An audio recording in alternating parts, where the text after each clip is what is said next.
প্রায় 4 কোটি টাকার অধিক মূল্যের হীরা সহ গ্রেপ্তার দিল্লির বাসিন্দা। জানা গেছে সোমবার বাগডোগরা বিমানবন্দর থেকে গ্রেপ্তার করেছে কেন্দ্রীয় রাজস্ব গোয়েন্দা দপ্তর। আজ ধৃতকে শিলিগুড়ি আদালতে পেশ করা হয়। ধৃতের নাম দীপক কুমার মহাশোক লাল মেহতা। সে দিল্লির বাসিন্দা বলে জানা গিয়েছে। শিলিগুড়ি থেকে প্রিয়াংশু চক্রবর্তীর রিপোর্ট, বিগ নিউজ বাংলা। আমি রতন বণিক, কেন্দ্রীয় রাজস্ব গোয়েন্দা দপ্তরের আইনজীবী। আজকে ডিআরআই একজন আসামিকে প্রোডাকশন করেছে। ব্যাপারটা হলো, গোপন সূত্রে খবরের ভিত্তিতে গতকাল দুপুর থেকেই ডিআরআই গোয়েন্দারা এরা বাগডোগরা ইন্টারন্যাশনাল এয়ারপোর্টে অপেক্ষা করছিল এবং সেখানে ডেসক্রিপশন ছিল এক ব্যক্তির, যে নাকি নেপালের দিক থেকে আসবে এবং বাগডোগরা হয়ে দিল্লি যাবে। তারপরে ডেসক্রিপশন অনুযায়ী এই ব্যক্তি যখন নাকি বাগডোগরা এয়ারপোর্টের ওখানে আসে, তখন তাকে ইন্টারসেপ্ট করা হয়, তাকে থামতে বলা হয় এবং তাকে জিজ্ঞাসাবাদ করা হয় যে গোপন সূত্রে খবর আছে আপনার সঙ্গে হীরা আছে।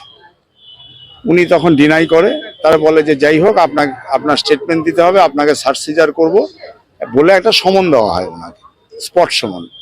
সেই সমনের ভিত্তিতে সে বলে যে আমি আপনাদের অফিস চিনি না এবং সে আমাদের টিমের সাথেই, ডিআরআই টিমের সাথেই শিলিগুড়ি কলেজ পাড়ায় ডিআরআই অফিসে আসে এবং আসার পরে তার যে হ্যান্ড ব্যাগেজ, সেই ব্যাগেজের ভেতরে অল্প বিস্তর জামাকাপড়, অল্প বিস্তর তার বিলঙ্গিংস ছিল এবং তার ভেতরে একটা সাদা কাপড়ের একটা প্যাকেট। সেই প্যাকেট খোলার পরে দেখা যায় ন্যাচারাল হিরে। সেই মানে সেই হীরাগুলো, তারপরে একজন আমাদের ওই যারা নাকি এক্সপার্ট, তাকে ডাকা হয় এবং তাকে দিয়ে হীরার পিউরিটি যাচাই করা হয়, হীরাগুলো ওজন করা হয়। ওজন করার পরে যেটা পাওয়া যায় 808.30 ক্যারেট। আপনারা জানেন যে পাথর জাতীয় জিনিস যেগুলো, এগুলো ক্যারেটেই হচ্ছে ওজন হয়। এই 808.30 ক্যারেট এটা গ্রামে দাঁড়াচ্ছে 161.66 গ্রাম। এবং এই ক্যারেট এবং গ্রামের যেটা গতকালের বাজার মূল্য ছিল, এটা যেহেতু ন্যাচারাল ডায়মন্ড, আর্টিফিশিয়াল নয়, ন্যাচারাল ডায়মন্ডের জন্য এর বাজার মূল্য ছিল 4,33,14,600 টাকা। তারপরে তার স্টেটমেন্ট নেওয়া হয় যে আপনি এটা কিভাবে পেলেন, এর সপক্ষে কোনো ডকুমেন্ট আছে কিনা। সে বলে যে না, এটা আমি এই লোক হচ্ছে, লোকের নাম হলো দীপক কুমার মহাশুকলাল মেহতা। দীপক কুমার মহাশুকলাল মেহতা ওরফে দীপক কুমার মেহতা।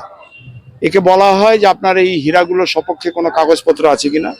তখন ওই স্টেটমেন্টে সে অ্যাডমিট করে এই কিছুদিন আগে দিল্লি থেকে ফ্লাইটে গেছিল কাঠমান্ডু এবং সাইডে আসে, দিল্লি থেকে ফ্লাইটে কাঠমান্ডু গিয়ে কাঠমান্ডু থেকে ভরতপুরে গেছে ফ্লাইটে।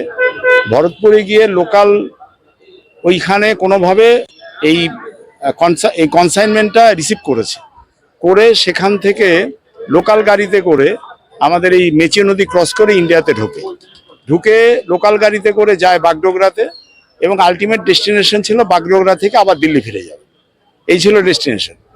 তো তারপরে কার কাছ থেকে পেয়েছে তার কিছু ফোন নাম্বার বা কিছু আরও তথ্য পাওয়া গেছে এবং এটা একটা ইন্টারন্যাশনাল হীরা চোরাচালান চক্র একটা কাজ করছে।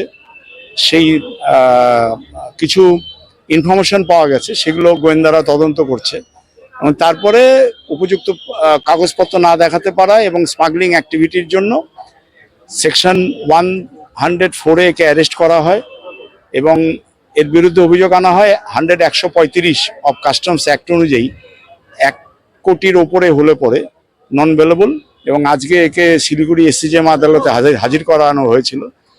মাননীয় এসসিজেএম উভয় পক্ষের বক্তব্য শুনে একে জামিনের আবেদন খারিজ করে আগামী 24 তারিখ পর্যন্ত জেল হাজতের আদেশ দিয়েছে।